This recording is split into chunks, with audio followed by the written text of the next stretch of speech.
உலகெங்கிலும் இருந்து இந்த நிகழ்வை பார்த்து கொண்டிருக்கின்ற சன் தொலைக்காட்சி நேயர்களுக்கு அன்பின் வணக்கம்.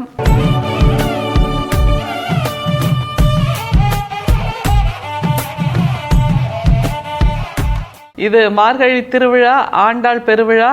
இன்றைக்கு பாசுரம் 24. இந்த பாசுரத்தோட சிறப்பு என்னன்னு உங்கள் எல்லாருக்குமே தெரிஞ்சிருக்கும் ஏற்கனவே. இது ஒரு போற்றி பாசுரம். அதாவது தான் எடுத்துக்கொண்ட செயலில் சில அடிகள் முன்னால் எடுத்து வைத்து வந்து நின்று தான் எதை நோக்கி நகர்கிறோமோ அதை போற்றி ஆண்டாள் பாடுகிறாள் அப்படின்னு எடுத்துக்கலாம். அல்லது இந்த 6 வரிகளில் அவ 8 வரி பாசுரம், அதில் 6 வரிகளில் போற்றி பாடுறா. அந்த போற்றி என்பது நம்மை சொல்வதாகவும் இருக்கிறது என்று நாம் அடையாளப்படுத்தி கொள்ளலாம். அது எப்படி பார்க்கலாமா? முதல்ல அந்த பாசுரத்தை பாருங்க. அன்று இவ்வுலகம் அளந்தாய் அடி போற்றி, சென்று அங்கு தென்னிலங்கை செற்றாய் திரள் போற்றி, பொன்ற சகடம் உதைத்தாய் புகழ் போற்றி, கன்று குணிலா வெறிந்தாய் கழல் போற்றி, குன்று குடையாவெடுத்தாய் குணம் போற்றி, வென்று பகைகெடுக்கும் நின் கையில் வேல் போற்றி, என்றென்று உன் சேவகமே ஏத்தி பறைகொள்வான், இன்று யாம் வந்தோம் இறங்கேலோர் எம்பாவாய். அந்த முதல் 6 வரிகள் முழுக்க அந்த புராணங்கள் அல்லது இதிகாசங்கள்னு சொல்கிறோம்ல, அதில் சொல்லப்படுகின்ற அந்த கதாபாத்திரங்கள் கதைகளை அடுக்கி சொல்கிற ஆண்டாள். இதில் நமக்கு ரொம்ப வியக்கிறதுக்கு ஒரு விஷயம் இருக்குது. என்னென்னா, அந்த திருவில்லிபுத்தூர்னு சொல்லப்படுற ஸ்ரீவில்லிபுத்தூர் 8ஆம் நூற்றாண்டில் எந்த விதமான தகவல் தொடர்பு சாதனங்களும் இல்லாமல் தான் இருந்திருக்கும். ஆனால் அந்த சின்ன பொண்ணு 13 வயது பெண் இத்தனை இதிகாசங்களை வாசித்திருக்கிறாள், இத்தனை புராணங்களை படித்திருக்கிறாள். அப்படிங்கிறத பார்க்கும்போது வயதுக்கும் ஞானத்துக்கும் தொடர்பு இல்லை. அதை நம்ம புரிஞ்சுக்க முடியுது. முதல்ல திரும்பவும் பாசுரத்தை பாருங்க.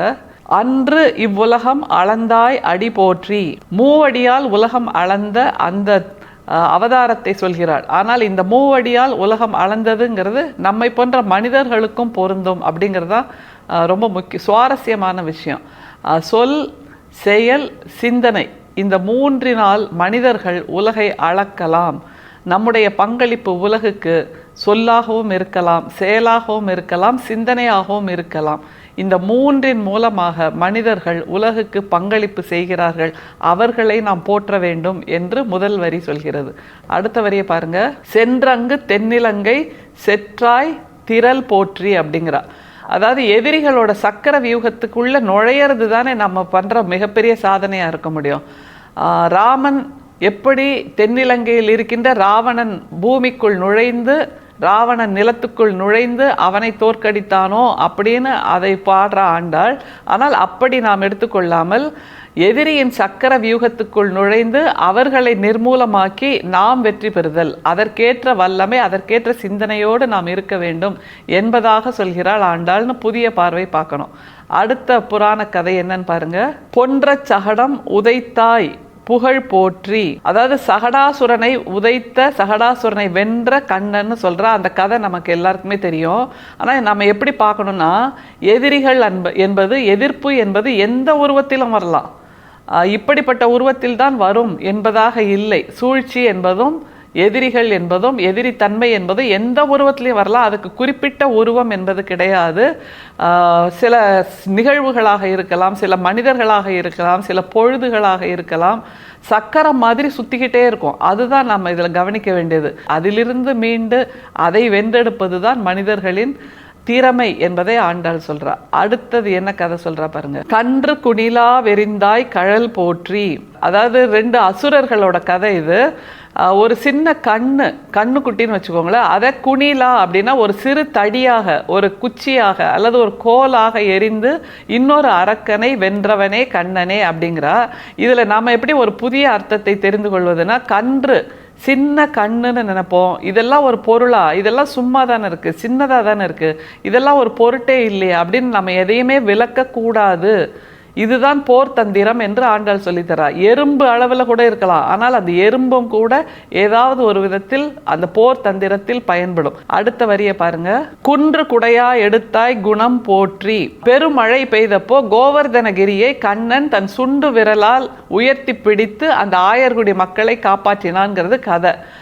ஆனால் இப்போ நம்ம அதை எப்படி பொருத்தி பார்க்கணும்னா, நம்முடைய வாழ்க்கையில் இலக்கை நோக்கி நகரும் போது நிறைய தோல்விகள் வரும், நிறைய தடங்கல்கள் வரும். அது என்ன ரேலி ரேஸ் அல்லது ஹேர்டில் ரேஸ்ன்னு சொல்லுவோம்ல, அந்த மாதிரி ஒவ்வொரு தடையாக தாண்டி தாண்டி தாண்டி தாண்டி ஓடிக்கிட்டே இருக்கணும். அப்படி பெருமழையாக தடைகள் பெய்யும் போது ஒரு சுண்டு விரலால் அந்த கோவர்தனகிரியை தூக்கி பிடிச்ச மாதிரி நாம் தொடர்ந்து அந்த மலையை அல்லது நமக்கான பாதுகாப்பு கவசத்தை, நமக்கான அந்த வல்லமையை தூக்கி பிடித்து கொண்டு நகர்ந்து கொண்டே இருக்க வேண்டும். அடுத்தது பாருங்க, வென்று பகை கெடுக்கும் நின் கையில் வேல் போற்றி. அதாவது வேல் கண்ணன் கையில இருக்குமா அப்படிங்கிறது ஒரு மிகப்பெரிய கேள்வி. முருகன் கையில் வேல் இருக்கிறது என்பது நம்முடைய புராணத்தில் இருக்கு. ஆனா கண்ணன் கையில் வேலை கொடுக்கிறாள் ஆண்டாள் என்னும் போது அது பொயட்டிக் லைசன்ஸ், அவளுடைய கற்பனையின் சுதந்திரம் அப்படின்னு வச்சுக்கலாம்.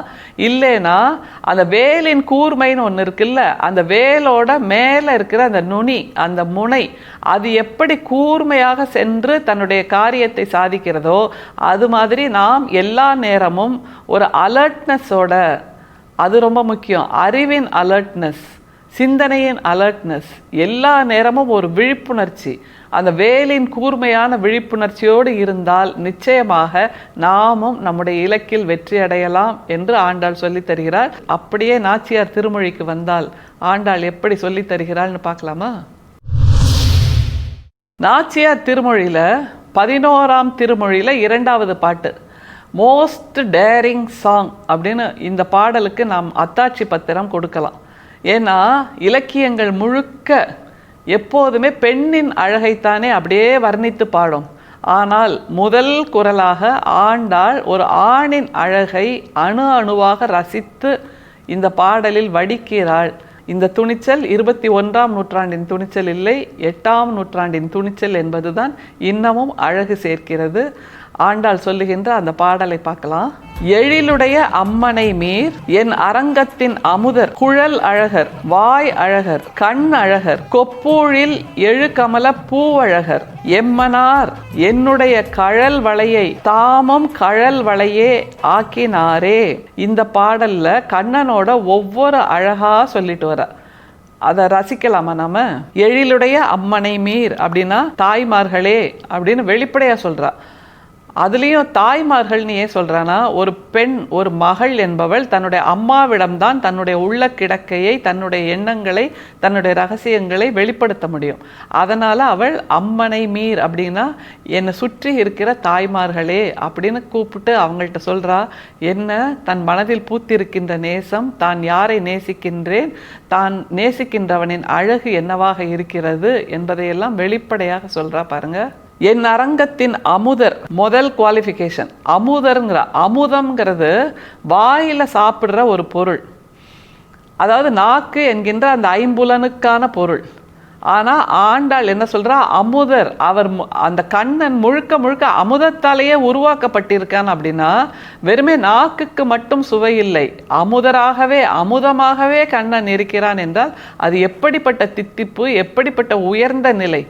அமுதராகவே கண்ணன் இருக்கிறார் என்று சொல்லும்போது நாக்கு மட்டுமல்ல, ஐம்புலன்களும் அந்த கண்ணனை ருசிக்கின்றன, ரசிக்கின்றன என்கின்ற முதல் வார்த்தையிலேயே அவள் பெரு வெடிப்பாக வந்து நிற்கிறார்.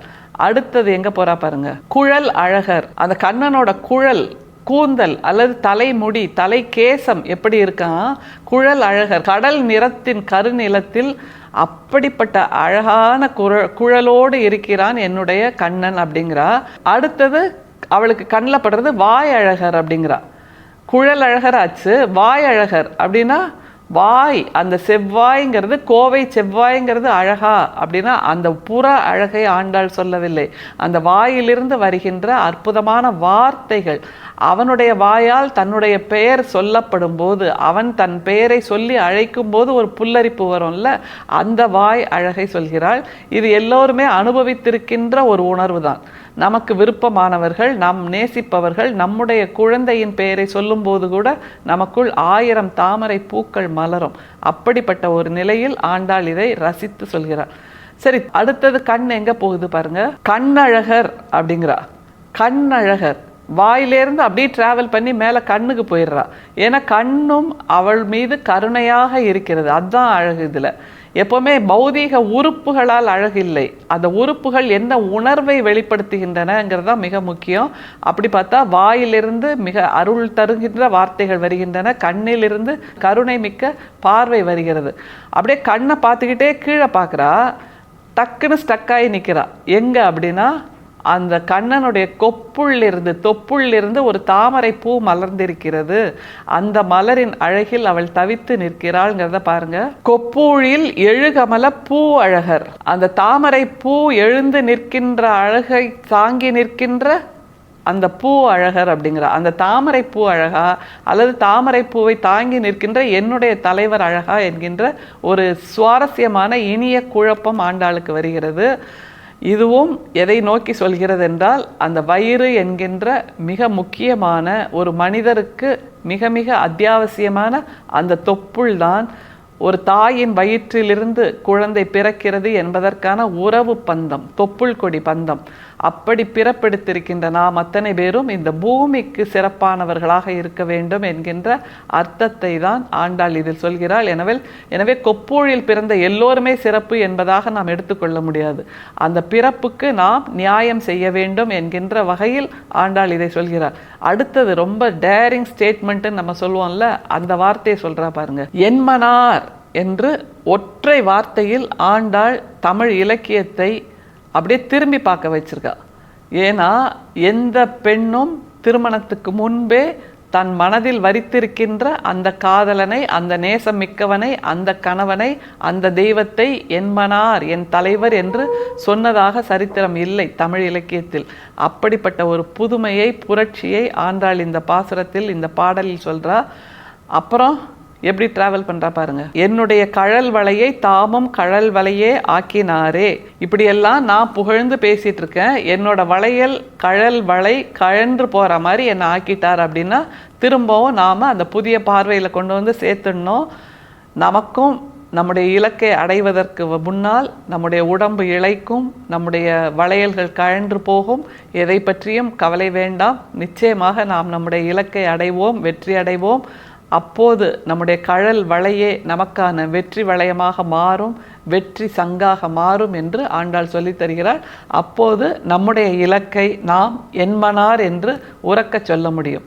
நம்முடைய இலக்கு தான் நம்முடைய தலைவர், நம்முடைய இலக்கின் அழகுதான் நம்முடைய தலைவரின் கண்ணழகு, நம்முடைய இலக்கின் அழகுதான் நம்முடைய தலைவரின் காது அழகு, நம்முடைய இலக்கின் அழகுதான் நம்முடைய தலைவரின் வாயழகு என்று நாமும் உரக்க பேசுவோம். நன்றி, வணக்கம்.